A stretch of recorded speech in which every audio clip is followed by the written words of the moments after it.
Hello kids, I'm sorry I have been away for a while, but now I'm back again and ready for more stories for you. And for today's story is about resilience and compassion. Our story is entitled The Skeleton Woman. Once there was a lonely hunter who had caught nothing for many days. He paddled his kayak from cove to cove, looking for fish without any luck, until he came to a tiny, deserted bay. Maybe my luck will change here, he thought, so he went ashore and built himself a snow house. When it was finished, the hunter paddled out to the middle of the bay and lowered his fishing hook deep into the water. All afternoon, he caught nothing. As the sun began to set, he feared he would spend another hungry night without supper.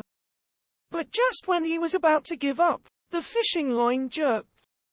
At last, cried the hunter, gripping his rod. This feels like a huge fish. It will feed me for a week.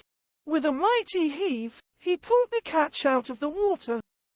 To his horror, it was not a fish on the end of the line, it was a skeleton, draped in weed, with sea worms writhing from its eye sockets and crabs clinging to its ribs. The hunter screamed in terror and dropped the rod. Shaking with fear, he scrambled for the paddle and rowed toward the shore as fast as his arms could pull him through the water. But the skeleton was still hooked to the line. It clattered behind the kayak with its arms flying and legs rattling as if it was running over the waves. When he reached the shore, the hunter leaped out of the kayak, grabbed his rod, and ran toward the snow house, too frightened to look behind. The skeleton followed, rolling its gruesome skull from side to side and snatching at the air with bony fingers. Panting for breath, the hunter reached the snow house, dived into the entrance tunnel, and crawled inside. Safe at last, he gasped. He crouched on his bed in the darkness, still trembling with fear at what he'd seen. Taking a deep breath, he calmed himself and thanked the spirits for his narrow escape.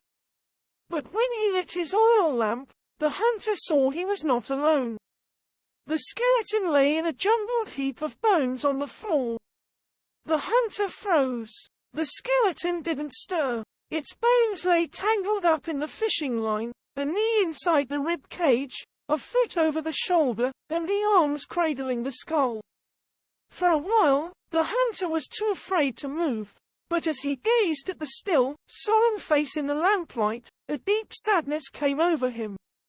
He crept close and touched the skeleton's hand. He gently lifted the skull and stroked its cold head.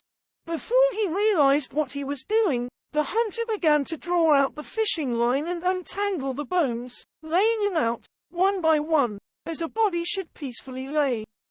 While he worked, he sang a soft, mournful song. When he had finished, the hunter saw that the skeleton was a woman. He covered her in warm seal skins. Who was she? He wondered. Why did she lie at the bottom of the bay? Feeling tired from his ordeal, he climbed into bed and was soon asleep. As the hunter slept, he dreamed, and a tear ran down his cheek. Slowly, the skeleton woman turned her head. She pushed back the covers and crept over to the hunter. Bringing her face close to his, she caught the salty tear in her mouth. Then she slipped a hand inside his chest and drummed over his heart. The skeleton woman beat the hunter's heart like a drum. She played the rhythm of life, and she began to sing. She sang for her flesh to return, for her eyes, to see the sunrise, for her feet, to dance, her hands, to sew fine boots, for her belly, to grow a child, for her own heart, to love. All night the skeleton woman drummed and sang the song of life, and when the song had made her whole, she slipped her hand back without waking the hunter up. When the hunter woke up the next morning, he saw the beautiful woman lying beside him. My luck has truly changed. He marveled, and he thanked the spirits, for he knew he would never be hungry or lonely again. And that is our story, kids. Always remember, resilience is the unwavering strength to bounce back from adversity, facing challenges with courage and adapting to life's unpredictable twists. Until the next story, kids, please keep on supporting my story by hitting the like and subscribe button. Bye, kids.